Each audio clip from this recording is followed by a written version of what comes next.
Di pertanyaan adalah sebetulnya batas negara Israel itu di mana sih? Apa jawaban dari beliau? Dia bilang batas negara kami adalah kamu lagi videoin apa? Turun kan? Bulan datangin sama dia, semakin dekat kepala dia semakin miring gini. Ternyata dia ngeliatin ini saya nih, dia ngeliat bendera ini, bendera. Dia bilang, kamu orang Indonesia ya? Serius, hal yang paling berat yang saya rasakan, saya harus melangkah keluar dari Gaza karena saya meninggalkan teman-teman saya, meninggalkan keluarga saya di belakang saya. Cuma saya melihat anak saya usia 8 tahun, 3 tahun, ya mereka ini masa depan.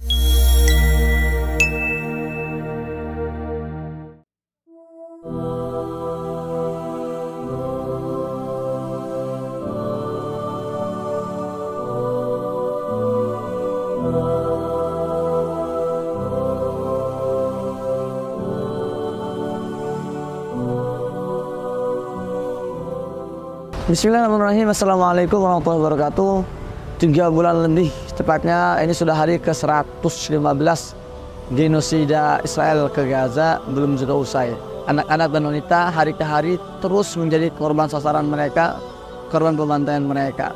Ketika kebiadaban ini terus berlangsung konsisten, ketika genosida ini tidak juga berhenti, maka kita sebagai umat Islam, sebagai manusia, kita punya kewajiban untuk melanjutkan perjuangan kita, membantu warga Gaza, meringankan beban mereka, terutama ketika mereka sedang menghadapi krisis sehari ini, di mana bencana kelaparan semakin parah dan musim dingin juga ikut melanda. Alhamdulillah, amanat titipan yang disampaikan oleh umat Islam Indonesia untuk warga Gaza melalui lembaga kami, lembaga INH, ini lembaga yang saya kelola langsung dan saya dirikan sejak 2018 sampai hari ini. Alhamdulillah, tim kami di Gaza terus bergerak melakukan distribusi bantuan, menyalurkan bantuan yang kami tampung selama ini. Alhamdulillah, kami sudah memasuki tahapan keempat. Setelah sebelumnya kita bagikan dalam bentuk kupon belanja, kemudian makanan siap saji, kemudian logistik pangan, dan kali ini tim kami terus bergerak membagikan ribuan karung tepung gandum, yang mana tepung gandum ini adalah material utama untuk mereka membuat makanan pokok mereka, yaitu roti. Ketika banyak anak-anak di Gaza yang mulai terbunuh karena kelaparan, alhamdulillah tepung-tepung gandum ini kami salurkan kepada pengungsi yang memang sangat membutuhkan sekali logistik untuk mereka bisa bertahan hidup. Maka dari itu saya mohon di Gaza ingin mengucapkan terima kasih kepada para orang-orang baik di luar sana, di Indonesia, dimanapun berada, yang terus konsisten memberikan harta terbaiknya untuk Gaza, untuk Palestina. Semoga menjadi amal jariah kita semua, dan semoga istiqomah ini terus terjaga. Dan bagi yang ingin berkontribusi, ingin ikut berperan, mengambil andil dalam bantuan ini, kami masih membuka peluang open donasi. Silahkan melalui akun rekening lembaga INH di Bank BSI dengan nomor 7120520355, atau di BCA di nomor rekening berikut ini 40630111137. Bagi yang sudah transfer, silahkan kirim bukti transfernya ke nomor WhatsApp berikut +6287373111136. Semoga menjadi amal jihad kita semua. Assalamualaikum warahmatullahi wabarakatuh.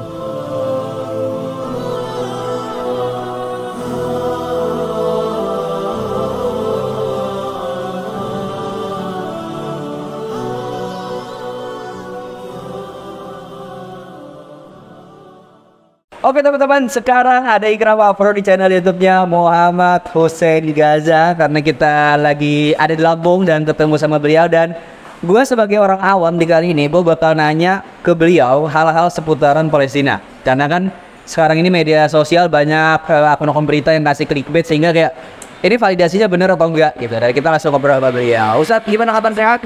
Alhamdulillah sehat. Alhamdulillah. Gimana kabar? Alhamdulillah sehat dan feel single.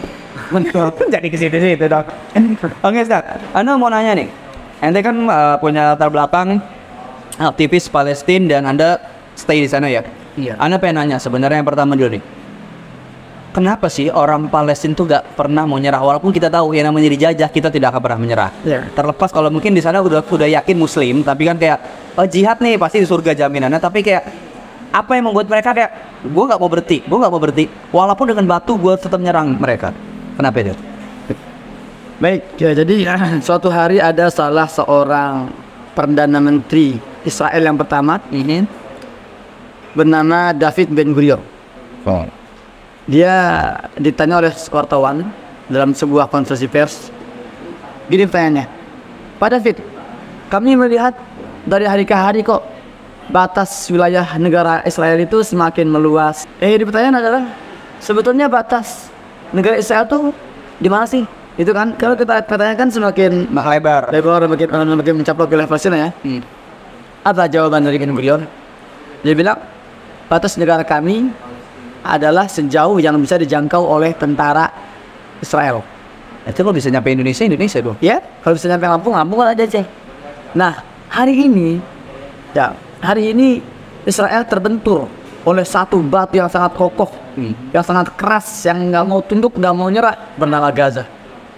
Jadi pada dasarnya Gaza ini sekarang sedang menjadi benteng terakhir kemanusiaan, bukan cuma Islam, kemanusiaan. Karena jelas tadi instruksinya bahwa kalau tentara mereka itu, tentara Israel yang bisa menjangkau negara manapun, itu bisa terjajah oleh Israel itu. Namun hari ini mereka terhambat, tersumbat ambisinya oleh keberadaan Gaza. Maka Gaza, warganya ini mereka hamil. Karena bagi mereka, kalau mereka menyerah, artinya mereka menyerahkan kemuliaan dan tanah wakaf umat Islam kepada pendiri Israel. Terlepas dari Nabi Muhammad pernah menitipkan untuk penjaganya, benar ya? Ya, betul. Nah, pertanyaan kedua.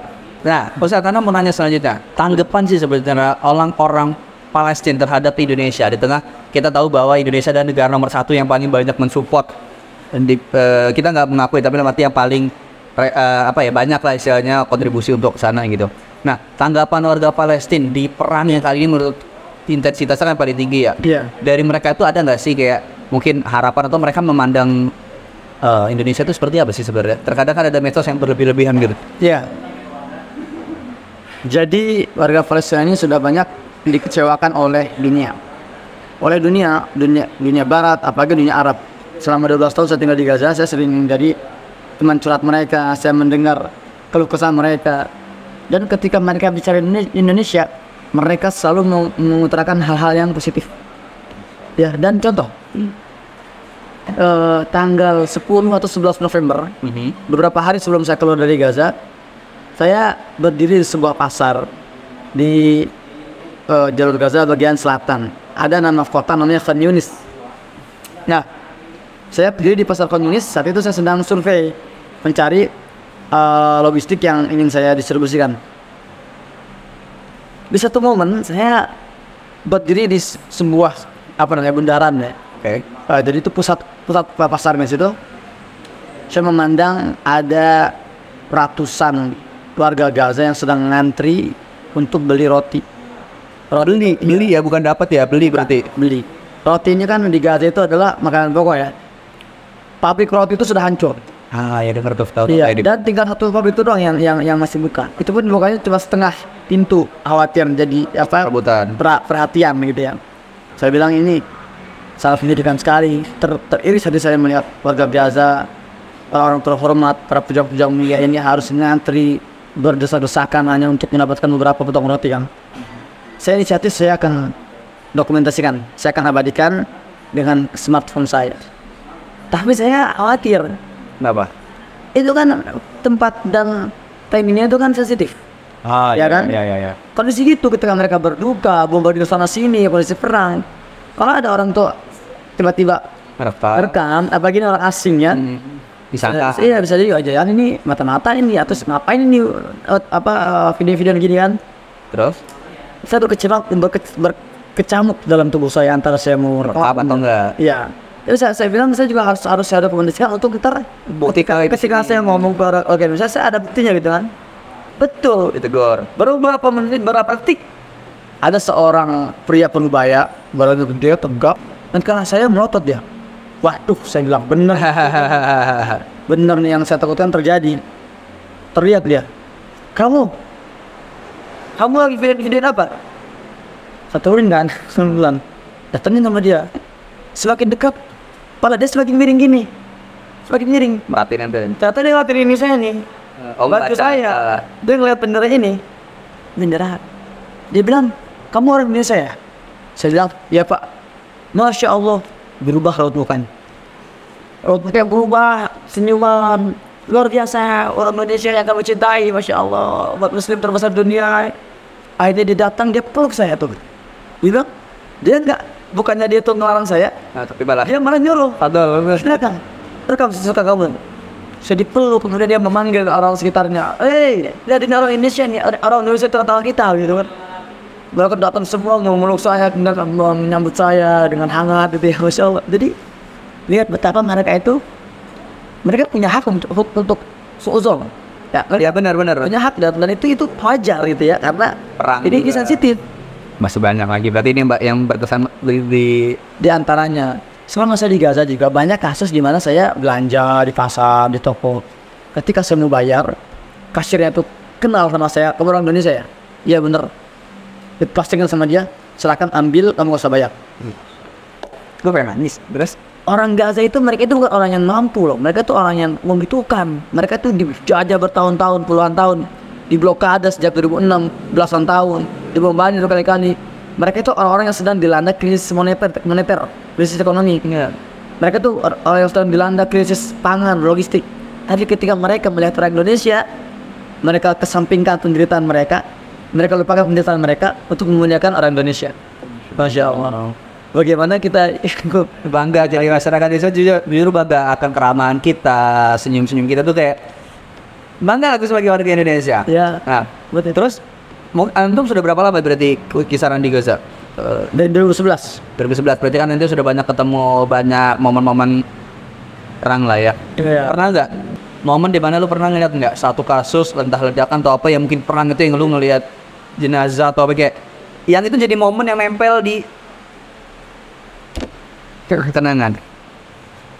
Kalau melihat jenazah yang bergeletakan, tubuh yang terpisah dari satu tubuh lainnya, itu sudah hal biasa itu. Nggak lagi berkesan, artinya nggak lagi membuat saya trauma, itu sangat biasa sekali. Atau misalnya ketika saya sedang naik mobil ya ingin distribusi bantuan, tiba-tiba, boom nih, ledakan samping saya, mobil saya tuh ya, atau jalan gini, gitu, sampai ngedrift gitu, gitu. Banyak hal-hal, tapi ya serius hal yang paling berat yang saya rasakan selama saya tinggal 12 tahun di Gaza ini ketika tanggal 12 November saya harus melangkah keluar dari Gaza. Itu yang paling berat. Kenapa? Karena saya meninggalkan teman-teman saya di belakang saya, meninggalkan keluarga saya di belakang saya, saudara-saudara saya di belakang saya. Saya pribadi maunya saya tetap di Gaza perang kali ini. Cuma saya melihat anak saya usia 8 tahun, 3 tahun, ya.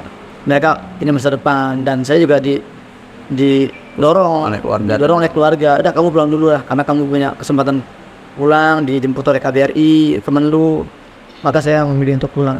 Makanya saya ketika ditanya oleh tim KBRI, dia tanya bagaimana rasanya keluar dari Gaza setelah 35 hari dibombardir. Saya bilang jasad saya, raga saya mungkin masih sudah keluar, tapi hati, jiwa, pikiran saya masih di Gaza. Sampai detik ini. Kemarin 2 hari lalu saya baru dapat kabar dari istri saya, teman akrab saya meninggal di Gaza. Namanya Usama Ar-Ratib.